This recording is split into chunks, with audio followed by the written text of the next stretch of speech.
தைலாபுரம் தோட்டமே திமுக கட்டுப்பாட்டுல தான் உள்ளதுன்னு அப்பா மகனை பிரித்தவர் ஜி.கே. மணின்னு பாமக தலைவர் அன்புமணி குற்றம் சாட்டியிருக்காரு.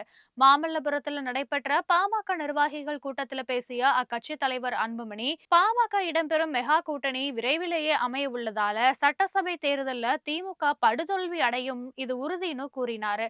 கடந்த 2022ஆம் ஆண்டு முதல் பாமக தலைவரான தனக்கு எதிராக கட்சியுடைய கௌரவ செயலாளரான ஜி.கே. மணி சூழ்ச்சிய தொடங்கிவிட்டதாகவும் குற்றம் சாட்டினாரு. வன்னியர் இடஒதுக்கீட்டிற்காக போராட்டம் நடத்த விடாம துரோகம் செய்தது அவர்தான்னு அன்புமணி விமர்சித்தாரு.